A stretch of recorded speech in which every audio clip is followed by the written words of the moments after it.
everyone! Welcome back to my channel at ngayon naman ay kwento ko sa inyo kung ano yung mga kaganapan ngayon sa Ang Sayo Ay Akin. Ngayon nga ay nagising na itong si Elise na nasa hospital pa ngayon at nagpapagaling na ngayon si Elise. At bago gumising ito or namulat ng kanyang mga mata ay itong sina Gabriel at Marisa ay nagyakapan dahil nga nagdesisyon na itong si Gabriel na kapag gumaling na itong si Elise ay sasabihin niya na ang buong katotohanan na anak niya nga itong si Jacob at nagkaroon sila ng one night stand nitong si Marisa. At ngayon naman itong si Marisa ay nagdesisyon din na sumang-ayon sa desisyon nitong si Gabriel. Kung kaya naman ay nagyakapan ang dalawa at yun ay timing naman na gumising na itong si Elise. At ang unang nakita ni Elise ay ang pagyayakapan ni Gabriel at ni Marisa. So, hindi naging maganda ang gising nitong si Elise dahil nakita niya ang dalawang magkayakapan na hindi niya naman alam kung ano ang dahilan. So, nakita ni Gabriel na gumising na nga itong si Elise, kung kaya naman ay tuwang-tuwa ito at pumasok agad sa kwarto ni Elise at kinamusta at masayang-masaya dahil gising na nga itong si Elise. At ito namang si Marisa ay nasa labas pa pero nakikita ni Elise dahil salamin nga ang pader. And itong si Marisa naman ay tuwang-tuwa at kumakaway pa dito kay Elise dahil tuwang-tuwa din siya na magaling na nga ito at gumising na. At pagkatapos ni Gabriel, ito namang si Marisa ang pumasok. So, nagkwentuhan silang dalawa at nag-thank you itong si Elise kay Marisa dahil sa pagiging matalik nilang maging magkaibigan. At umuo naman dito si Marisa, subalit hinawakan bigla ni Elise itong si Marisa at nag-thank you ulit kay Marisa. At ngayon, itong bago nga pala na pumasok itong si Marisa, itong si Gabriel ay hinawakan sa leeg ni Elise at hinalikan siya bigla para ipakita dito kay Marisa. At itong si Marisa naman ay medyo naalangan doon.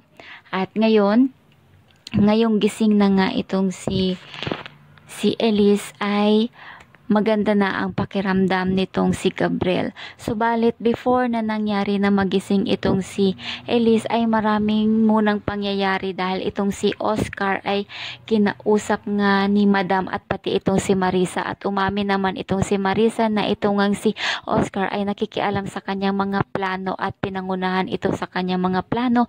Yun ang sinabi niya kay Madam. At ito namang si Madam ay sumang-ayon dito kay Marisa, kung kaya naman ay sinabihan ni Madam itong si Oscar na kapag may naging bulilyaso ang kanilang mga plano at nalaman ang kanilang organisasyon at napahamak ang kanilang organisasyon ay mananagot daw itong si Oscar. At nagsorry naman itong si Oscar kay Madam. At ngayon itong si Oscar ay lumabas na at ginantihan yung kanyang tauhan kasi nga palpak daw yung ginawa kasi siya ang napagalitan nitong si Madam. At ngayon itong si Marisa ay pinaghihinalaan ng mga empleyado sa kumpanya ni Elise na ito na daw muna ang hahawak ulit sa kumpanya dahil kailangan magpagaling nitong si Elise. At hinabili naman ni Gabriel kay Marisa muna ang kumpanya dahil kinakailangan niyang alagaan muna itong si Elise hanggang sa gumaling ito. At itong si Marisa naman ay tinanggap niya na siya muna ang aayos at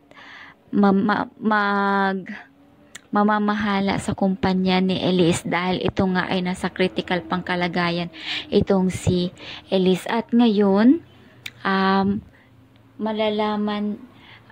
itong palang ina ni Gabriel ay sinabi kay Gabriel na ipapanalangin niya na maging maayos kapag or matanggap ni Elise ang lahat kapag nalaman na ni Elise ang lahat ng katotohanan, kasi nagsabi na din si Gabriel sa kanyang ina na sasabihin niya na ang buong katotohanan.